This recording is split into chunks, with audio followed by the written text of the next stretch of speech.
Hello everyone, कैसे हैं आप सब? उम्मीद है सब बढ़िया है, तंदुरुस्त है। तो आज हम बात करने जा रहे हैं शेफाली जरीवाला कांटा लगा गर्ल के बारे में। जी हाँ, उनकी पिछले साल 27 जून को मुंबई के शहर में अपने ही अपार्टमेंट में कार्डियक अरेस्ट होने की वजह से मौत हो गई थी।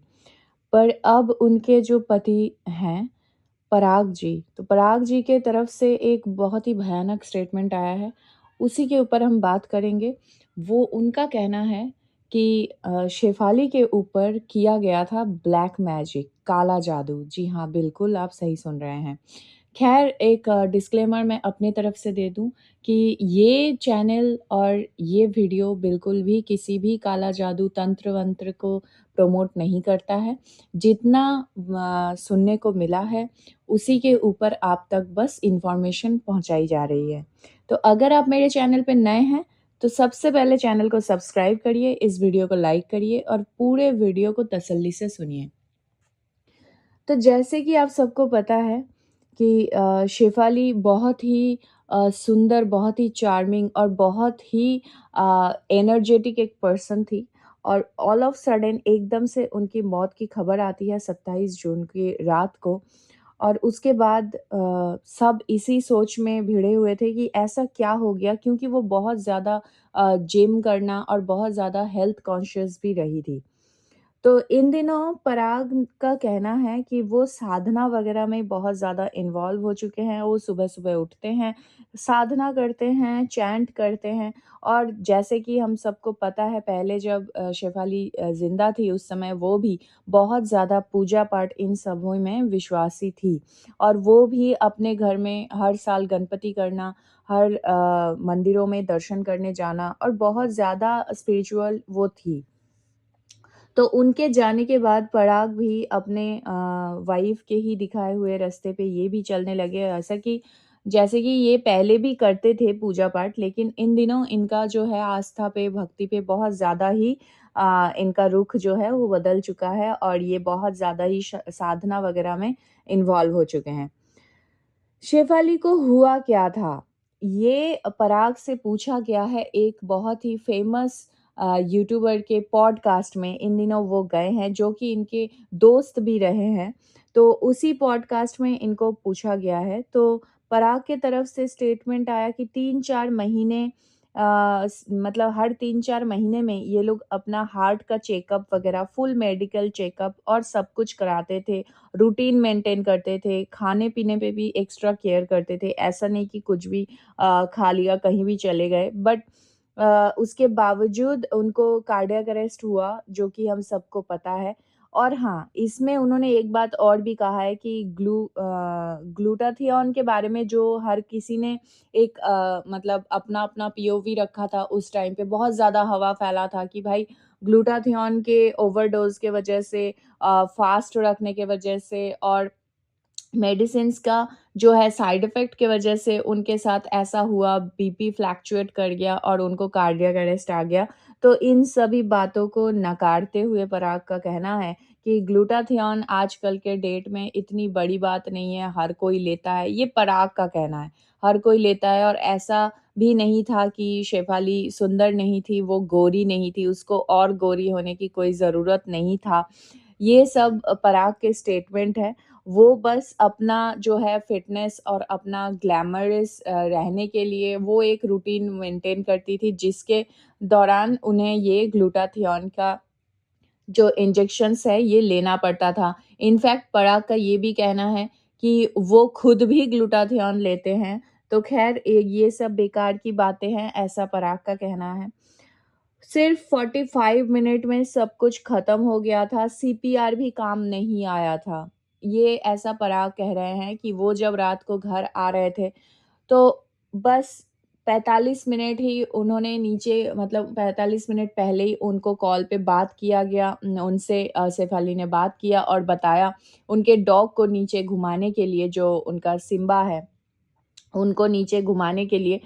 और पराग अफ़सोस के साथ ये बता रहे थे कि काश मैं ऊपर चला जाता तो उससे मिल पाता, शायद वो कुछ बोल पाती। लेकिन उस दिन अनफ़ॉर्च्युनेटली वो अपना गाड़ी पार्क करके वो नीचे ही अपने जो एरिया होता है उसी में अपने डॉग को घुमा रहे थे और सिर्फ़ 45 मिनट्स में ही उनका जो अपार्टमेंट का जो देख-रेख करने वाला है, उनका कॉल आता है उनको कि शेफ़ाली के साथ कुछ तो हुआ है और वो ऐसे मतलब सेंसलेस हो गई हैं। तो वो दौड़ के जब फ्लैट में गए और उसके बाद तब तक में सब कुछ ख़त्म हो चुका था। फिर हॉस्पिटल में ले जाने के बाद सीपीआर भी काम नहीं किया। उसके बाद जिन लोगों ने भी उस मुश्किल टाइम पे पराग के ऊपर उँगली उठा रहे थे, उन सब के लिए पराग का कहना है कि कर्मा किसी को नहीं छोड़ता है, कर्मा सबका आएगा, आप सब कुछ छोड़ के चले जाओगे। जो शेफ़ाली गई थी, वो सिर्फ़ अपने घर में एक ट्रैक सूट और एक पुराना टी-शर्ट में थी और उनका सब कुछ यही रह गया और वो चली गई। इसी तरह सबको जाना है, तो जिसने भी उनके ऊपर उँगली उठाई, बहुत ही गंदगी किया गया था उस समय भी। जैसे एक छोटा-सा एग्ज़ाम्पल दूँ, सिम्बा को जब पराग घुमा रहे थे जस्ट शेफ़ाली के मौत के दूसरे दिन ही सुबह में, तब लोगों ने बहुत ज़्यादा उनको क्रिटिसाइज़ किया ये बोलते हुए कि दुःख नहीं है, अपने डॉग के ऊपर ज़्यादा फ़ोकस है। हालाँकि सिम्बा शेफ़ाली का सिर्फ़ डॉग नहीं था, वो अपने बच्चे की तरह उसे मानती थी और बहुत ज़्यादा उसे प्यार भी करती थी। ऐसा पराग का कहना है कि शेफ़ाली समटाइम्स ऐसे भी बोलती थी कि काश ये मेरे पेट से पैदा होता। मतलब वो इतना ज़्यादा इमोशनली जुड़ी हुई थी उस डॉग के साथ, तो उसके प्रति पराग का भी प्यार और ज़्यादा बढ़ गया आफ्टर शेफ़ालीज़ डेथ ऐसा पराग का कहना है। तो उन सब के लिए ही उन्होंने बोला है कि दूसरों के ऊपर उँगली उठाने से पहले आप थोड़ा-सा मतलब अपने चीज़ों को थोड़ा-सा पॉज़ लीजिए और सोच-विचार के फिर कर्म करना चाहिए। ज़िंदा रहते हुए कौन आपका साथ दे रहा है और कितने लोग अपना जो इम्पोर्टेंट काम छोड़ के आपके पार्टी में इन्वॉल्व हो रहे हैं, ये कोई बात नहीं होती है। आपके मर जाने के बाद आपके साथ कितने लोग आते हैं, वो आखिरी बार आपको विदा करने के लिए, ये सबसे बड़ा इम्पोर्टेंट बात होती है कि आपने ये कमाया रहता है, ऐसा पराग का कहना है। आगे चल के शादी करोगे कि नहीं? इस सवाल पे पराग का कहना है कि पहले मैं आकार से प्यार करता था, अब निराकार से प्यार करता हूँ और कहीं न कहीं शेफ़ाली उनके मन में है। इनफैक्ट वो इतना ज़्यादा ही प्रेममय है अभी इस समय कि उन्होंने ये भी कहा है कि लोग राम नाम जापते हैं, मैं तो परी का नाम जापता हूँ। लोग हरि नाम जापते हैं, मैं परी नाम जापता हूँ। लोग अपने दुःख से नहीं बल्कि दूसरों के सुख से ज़्यादा दुखी होते हैं आजकल, ऐसा पराग का कहना है। ये नहीं पता किसने किया बट पराग को महसूस हो जाता है शेफ़ाली को टच करके समझ जाते थे कि कुछ तो किया है किसी ने। मतलब जब शेफ़ाली ज़िंदा थी तब पराग जब भी उनको मतलब बीच-बीच में ऐसा होता था कि उनको टच करते उनको लगता था, महसूस होता था कि कुछ तो अटपटा-सा है। जो कि सही नहीं है। इनफैक्ट इसके पहले भी शेफ़ाली जब ज़िंदा थी और उन्होंने इसी पॉडकास्ट में इन्हीं के पास आकर अपना एक लाइफ़ एक्सपीरियंस शेयर किया था कि उनको जो है नेगेटिव एनर्जीज़ दिखती है। वो किसी के पार्टी में गए थे, किसी एक दोस्त के फ्लैट में और उनके बालकनी में वो बैठे थे और एकदम के लिए, कुछ मिनट के लिए उनके सामने से सभी चीज़ें ब्लैक आउट हो गया था और वो उस बीच बहुत ही अजीबो-गरीब चीखना-चिल्लाना ये सब कर रही थी। हालाँकि ये बात उनको बाद में रियलाइज़ भी नहीं हुआ कि उन्होंने इस बीच क्या कर दिया और क्या कह दिया। उनको दूसरों के द्वारा पता चला था कि अरे यार, तुम क्या कर रही थी? तुम बालकनी में गई और कुर्सी में बैठी और तुम अजीब बिहेव कर रही थी। और पराग उनको वहाँ से चुपचाप बिना कुछ बोले घर लेकर वापस आ गए थे। तो कहीं न कहीं उनका जो ऑरा था, वो नेगेटिव एनर्जी को खींच रहा था। जब वो ज़िंदा थी तब भी उन्होंने ये स्टेटमेंट रखा था। और उनके चले जाने के बाद पराग के साइड से भी ये बहुत बड़ा स्टेटमेंट आया है कि ब्लैक मैजिक किया गया था उनके ऊपर और बहुत ही कॉन्फिडेंटली पराग का ये स्टेटमेंट आया है कि शेफ़ाली को एज़ सच कुछ नहीं था प्रॉब्लम बट एकदम से उनके ऊपर ब्लैक मैजिक किया गया था और इस बात के पक्ष में उन्होंने एक बात और भी कहा है कि नवंबर के टाइम पे कोई आए थे घर पे उनके और कहने लगे कि पंचमुखी हनुमान जी की मूर्ति घर में नहीं रखते हैं। जबकि वो पंचमुखी हनुमान जी की मूर्ति जो इनके घर में थी, वो बहुत सालों से पूजी जा रही थी और उनको पराग खुद पूजा करते थे और बहुत ज़्यादा मानते थे। लेकिन इस बात को सुनने के बाद और उस इंसान के आने के बाद शेफ़ाली के अंदर कुछ ऐसा परिवर्तन आया कि वो खुद धार्मिक होने के बावजूद वो बहुत ज़्यादा कन्विंस करने लगी कि नहीं, ये बजरंगबली की मूर्ति जो है इसे आप घर से निकाल दीजिए।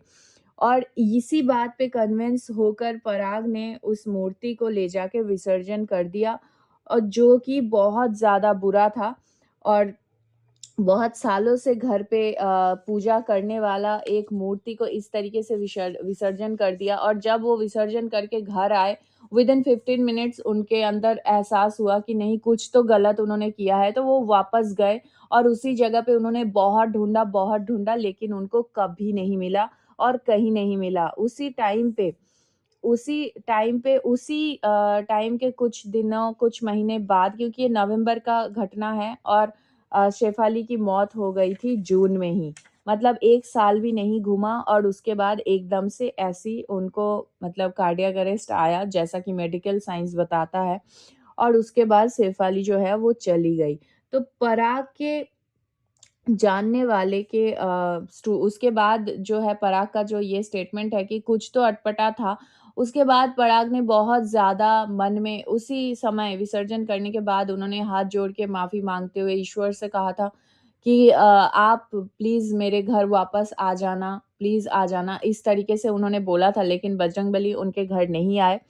आफ्टर शेफ़ालीज़ डेथ पराग अपने एक जानने वाले के स्टूडियो में गए थे किसी काम के लिए और उस स्टूडियो में एक चांदी का पंचमुखी हनुमान जी थे मूर्ति और एकदम से ही वो जिसका स्टूडियो था उन्होंने पराग से बोला कि आप ये जो है बजरंगबली की मूर्ति आप ले जाइए अपने साथ। तो ये उनके लिए बहुत ज़्यादा शॉकिंग था कि मैं इतने दिनों से बोल रहा हूँ, ना मैं खरीद पाया, ना वो मेरे घर आए, लेकिन एकदम से अब मतलब शेफ़ाली के चले जाने के बाद बजरंगबली उनके घर वापस से आ गए।